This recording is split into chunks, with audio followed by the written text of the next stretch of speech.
Good morning everyone. Chapter second में topic चल रहा था आपका स्मॉल इंटेस्टाइन, जिसकी मैंने लेंथ बताई थी 7.5 मीटर होता है।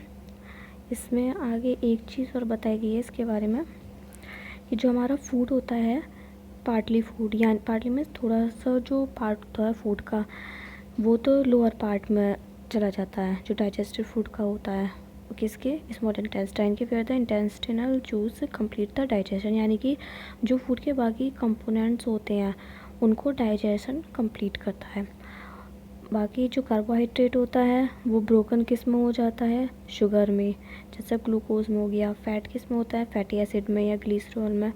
और प्रोटीन किस में होता है? एमिनो एसिड में। यानी कि जो वहाँ पे थोड़ा डाइजेस्टेड फूड जब स्मॉल इंटेस्टाइन में जाता है तो वहाँ पे इसके डाइजेशन स्टार्ट हो जाता है। और डाइजेशन किस तरीके से होता है? जैसे कार्बोहाइड्रेट का शुगर में हो गया, फैट का फैटी एसिड हो गया, और प्रोटीन का एमिनो एसिड में। अब आगे है आपका absorption in the small intestine, यानी कि जो स्मॉल इंटेस्टाइन में होता है उसमें एब्जॉर्प्शन कैसा होता है। तो digested food can now pass into the blood vessel in the wall of the intestine, यानी कि इंटेस्टाइन की जो वॉल होगी उसमें वहाँ से जो ब्लड वेसल होगी वहाँ पे पास होगा। इसको क्या बोला जाएगा? Absorption. The inner wall of the small intestine, उसमें क्या होंगी? 1000 ऑफ फिंगर लाइक आउटग्रोथ्स होंगी, यानी कि जैसे फिंगर लाइक स्ट्रक्चर होती है इस तरीके से बाहर की तरफ निकली होंगी, उनको बोला जाएगा विली। और अगर सिंगुलर है तो उसे विलस बोला जाएगा। कैन यू गैस अब इनका रोल क्या होता है? तो the villi increases the surface area of for the absorption of the digested food, यानी कि जो डाइजेस्टेड फूड होता है उसके लिए डाइजेस्टेड फूड की जो एब्जॉर्प्शन होता है उसके सरफेस एरिया को इंक्रीज़ करता है। Each villous has the network of thin and small blood vessel, यानी कि जो ईच वो की विलस होता है उसमें क्या होगी? थिन होती है, स्मॉल ब्लड वेसल होगी जो उसकी सरफेस पे क्लोज होती है। The surface of the villi absorb the digested food material, और जो विली का सरफेस होगा वो डाइजेस्टेड मटेरियल को एब्जॉर्ब करेगा और उसको कहाँ ट्रांसपोर्ट कर दिया जाएगा?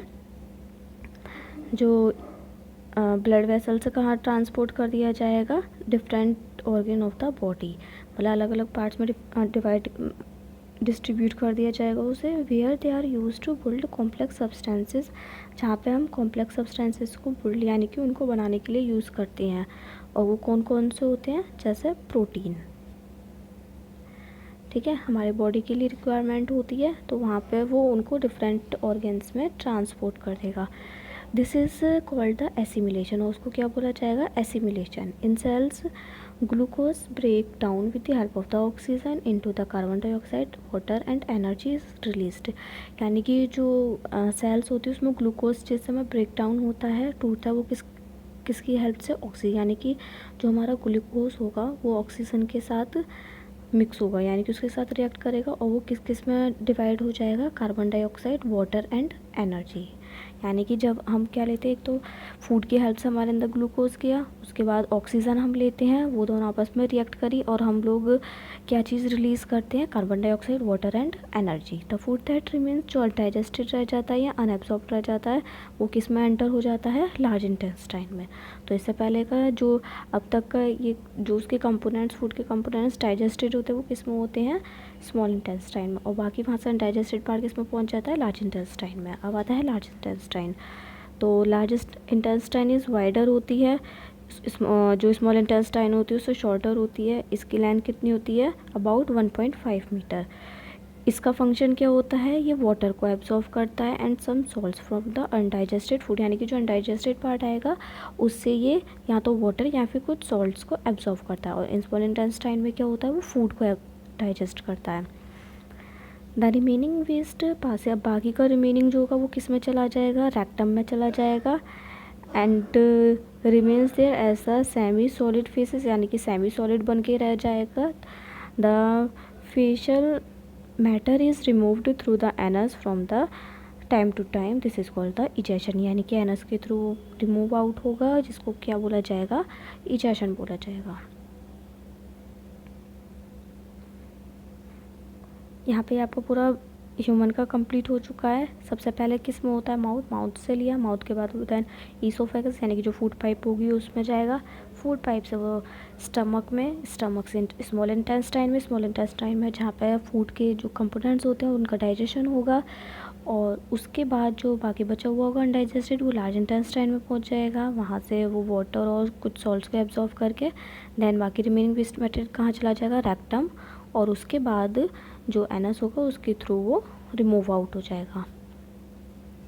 फिर है digestion in the grass eating animal, यानी कि जो ग्रास ईटिंग एनिमल होते हैं उनमें डाइजेशन किस तरीके से होता है।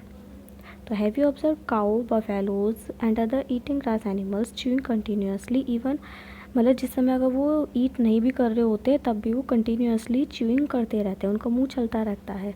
अब ये होता क्यों है, actually they quickly swallow the grass, यानी कि ग्रास को वो बहुत जल्दी से निगल सकते हैं, and store it in the part of the stomach called र्यूमन, यानी कि उनके स्टमक में एक पार्ट होता है र्यूमन, वो जल्दी से उसे निगल के और वहाँ पे उसको स्टोर कर लेते हैं। उसके बाद क्या होगा, जो कुछ पार्टली डाइजेस्टेड फूड होगा, मतलब वो डाइजेस्ट हो जाएगा फूड जिसको कड बोला जाएगा, और बाद में जाके जो कड होगा वो वापस से माउथ में आ जाएगा in the form of small lumps की फॉर्म में, जिसको हमें ऐसा लगता है कि वो जैसा च्यू कर रहे हों।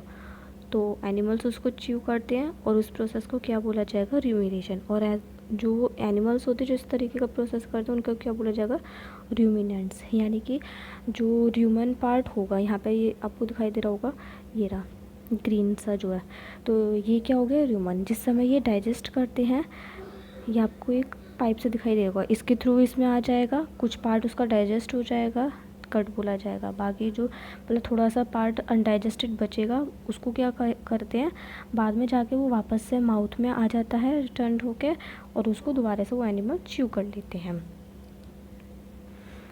आगे है grass is rich in cellulose, cellulose एक टाइप का कार्बोहाइड्रेट होता है, जैसे कैटल हो गई, डियर हो गई, ये सब क्या होते हैं, इनमें bacteria present in र्यूमन helps in the digestion of the cellulose, यानी कि जो र्यूमन में बैक्टीरिया प्रेजेंट होगा वो किस चीज़ में हेल्प करेगा, सेलुलोज को डाइजेस्ट करने में। Many animals including humans can not, ये पहले भी आया था कि जो ह्यूमंस होते हैं वो जो ह्यूमंस होते हैं वो सेलुलोज को डाइजेस्ट नहीं कर सकते। क्यों, क्योंकि उसमें जैसे ह्यूमन में जो बैक्टीरिया होता है वो हमारे में ह्यूमन बॉडी में या कुछ अदर एनिमल्स में इंक्लूड नहीं होता है, इसीलिए हम लोग सेलुलोज को डाइजेस्ट नहीं कर सकते।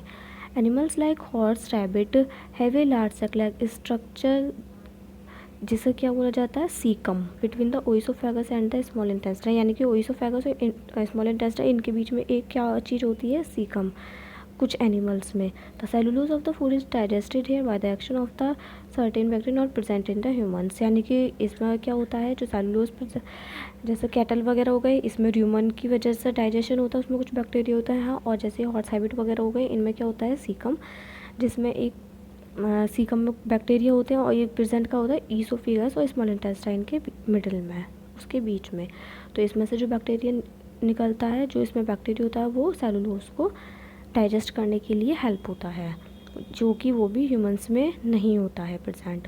सो far you have learned about the animals with process of the digestive system, but there are many other organism which do not have mouth, मतलब कुछ ऐसे भी होते हैं जिनके माउथ नहीं होते फिर भी उनका डाइजेशन होता है। अब वो किस तरीके से होता है, वो इसमें नीचे देखते हैं, यहाँ पे आपको दे रखा है नीचे, फीडिंग एंड डाइजेशन इन अमोइबा, यानी कि जो अमोइबा होता है उसमें फीडिंग और डाइजेशन किस तरीके से होता है। देखो, जो अमोइबा होता है उसकी कोई आपको एग्जैक्ट शेप नहीं दिखाई देगी, पहली बात तो उसको हम अपनी नेक्ड आइज से नहीं देख सकते हैं। तो अमोइबा क्या होता है, माइक्रोस्कोपिक सिंगल सेल्ड ऑर्गेनिज्म होता है, किसमें होता है, पॉन्ड वाटर में। इसको हम मतलब माइक्रोस्कोप की हेल्प से देखा जाएगा, इसको हम अपनी नेक्ड आइज से नहीं देख सकते। अमोइबा हैज़ ए सेल मेम्ब्रेन होती है, राउंडेड डेंस न्यूक्लियस होते हैं, and many small bubble like vacuole होते हैं। वैक्यूल्स मतलब यहाँ पे आपको दिखाई दे रखा होगा, ये जो इस तरीके से दे रखे हैं, ये क्या होते हैं, वैक्यूल। इन इट्स साइटोप्लाज्म में अमोइबा कॉन्स्टेंटली चेंज इट, यानी कि अपनी वो शेप चेंज करता रहता है, शेप और position. It pushes out one and और मोर फिंगर लाइक प्रोजेक्शंस, यानी कि वो बहुत तरीके की जो उसकी मतलब जो स्ट्रक्चर बनाता है वो बहुत तरीके की स्ट्रक्चर बनाता है, और जब वो एक फिंगर लाइक प्रोजेक्शन बनाता है उसको क्या बोला जाएगा, सूडोपोडिया, यानी कि फॉल्स फीट। जैसे यहाँ दे रखा है, ये इस तरीके की उसने अपनी एक वो बना ली जिसमें मान लो जैसा कोई चीज़ हम रखने के लिए वो बनाता हो, तो उसको क्या बोला जाएगा, फिंगर लाइक प्रोजेक्शन को सूडोपोडिया या फिर फॉल्स फीट। किस चीज़ में हेल्प करता है वो, मूवमेंट में और फूड को कैप्चर करने के लिए। आगे फिर जो ये अमोइबा होता है ये माइक्रोस्कोपिक ऑर्गेनिज्म पे डिपेंड करता है, उनको ही खाता है। जिस समय मतलब उसको लगता है कि उसके आसपास वो फूड है तो इट पुशेस आउट सूडोपोडिया, यानी कि वही फिंगर लाइक प्रोजेक्शन बनाता है उस फूड के पास। मान लो जैसे यहाँ पे ये फूड हो गया तो इसके पास ये इसी तरीके से फिंगर लाइक प्रोजेक्शन बनाएगा और उसके बाद उसे ट्रैप कर लेगा। Food becomes trap food vacuole में, उसके बाद वो ट्रैप कर लेगा, यानी कि यहाँ से करके उसके बाद वो फूड वैक्यूल तक पहुँचा देगा। Digestive juices are secreted into the food vacuole में डाइजेस्टिव जूस होगा, ये किस पे, फूड पे एक्ट होगा और उसके बाद उसे सिंपलर सब्सटेंस में चेंज कर देगा। Gradually the digested food is absorb, digested धीरे धीरे डाइजेस्टेड फूड एब्जॉर्ब हो जाएगा।